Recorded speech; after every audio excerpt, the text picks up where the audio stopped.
Just take a look around you for a second. Chances are you are surrounded by concrete. It is, quite literally, the foundation of our cities, our homes, pretty much our entire modern world. But this incredible material has a really common flaw, one that's often misunderstood. It cracks. But what if those cracks aren't just random damage? What if they're actually a language? In this explainer, we're going to become concrete detectives. Seriously, we're going to learn how to decode the secret messages that are hidden in these fractures. We're going to turn a simple crack into a fascinating clue about what's really happening deep inside a structure. Okay, let's get into it. First things first, let's just establish the scale of this whole thing.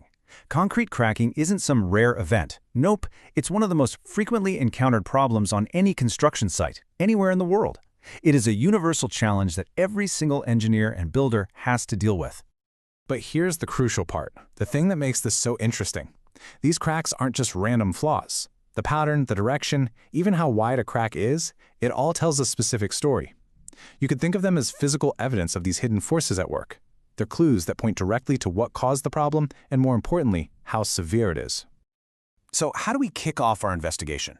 Well, like any good detective, we start by examining the visual evidence really closely. The shape, the size, and the pattern of a crack are our first and, honestly, most important clues to figuring out its origin story. All right, our first clue comes from something called plastic shrinkage cracks. Now, the key word here is plastic. That tells you that these happen super early in the concrete's life, usually within just a few hours of it being poured, while it's still soft and kind of malleable, almost like clay. So what are we looking for exactly? Well, these cracks are usually really fine, almost like a spider web that's just appeared on the surface. They don't have a clear direction, they just form this random sort of map-like pattern.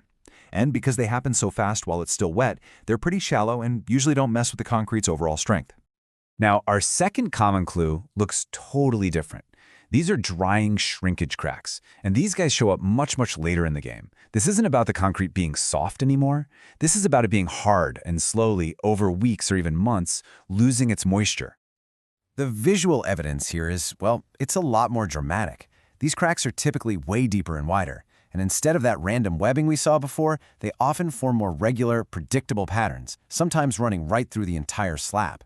They're the result of this long-term tension that builds up as the concrete slowly dries and shrinks over time. And here you can see them side by side. It just puts it all together, right? On one side, you've got the early, shallow, web-like patterns of plastic shrinkage, and on the other, the deeper, more defined cracks from that long-term drying shrinkage. Just by looking at the evidence, you can start to piece together the story of when and how that crack formed. Okay, so now that we can identify the clues, it's time to unmask the culprits.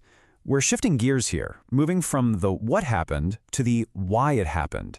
What are the underlying forces that are actually creating these cracks in the first place? Well, in the world of engineering, there are four prime suspects. We've already met two of them, plastic shrinkage and drying shrinkage. The other two major culprits are temperature changes, the concrete expanding and contracting from heating and cooling, and structural stress, which is all about the physical load being placed on it. Let's just quickly define what we're talking about here.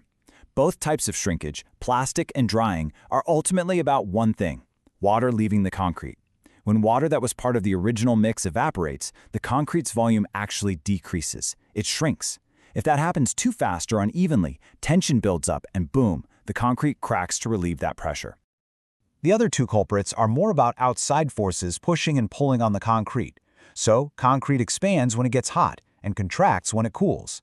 If it doesn't have room to move, it's going to crack. And in the same way, if you put too much weight on it or the ground underneath it settles, all that stress has to go somewhere, and often the result is a structural crack. So why does all this detective work even matter? Well, because it helps us answer the single most important question of all. Is this crack just a surface-level, ugly imperfection, or is it a sign of a serious, potentially dangerous structural problem? This is it. This is the central question an engineer has to answer. The safety of a building, a bridge, a foundation, it all depends on getting this diagnosis right, and our ability to read the cracks is absolutely key to making that call correctly. And this slide really shows the key distinction. On one side, you have a cosmetic crack. It might not look great, sure, but it's not a threat to the structure. But on the other side, you have a critical crack. Notice how it's deep, wide, and probably getting bigger over time. That is a major red flag. It signals a potential structural failure, something that affects the strength and safety of the entire building. Of course, the absolute best way to deal with cracks is to stop them from ever happening. I mean, reacting to damage is one thing, but professional engineering is all about building it right from the very start. So let's open up the prevention playbook. It really all boils down to 3 absolutely critical steps. First, proper curing. Think of this like keeping the new concrete hydrated and at a stable temperature while it hardens. It stops it from drying out too fast. Second, you have to control the water-to-cement ratio right from the beginning, in the initial mix. And third, something you can't measure in a lab, just good, old-fashioned quality workmanship. You know, this quote really just sums it all up perfectly. The battle against cracks is really a battle against 3 main enemies: letting the concrete dry out too fast, using too much water in the mix to begin with, and just general sloppy work on site. If you can control those factors, you're well on your way to strong, durable concrete. And just like that, you've gone from seeing a simple flaw to actually understanding a complex language. You know that different patterns are clues to different culprits, and you know how to start telling the difference between a simple cosmetic issue and a critical failure. So I'll leave you with this final thought. The next time you're walking down the street, or through a parking garage, or anywhere, really, take a closer look at the concrete. You're no longer just seeing cracks, you're seeing stories. Now that you know the language, what are the buildings around you trying to tell you?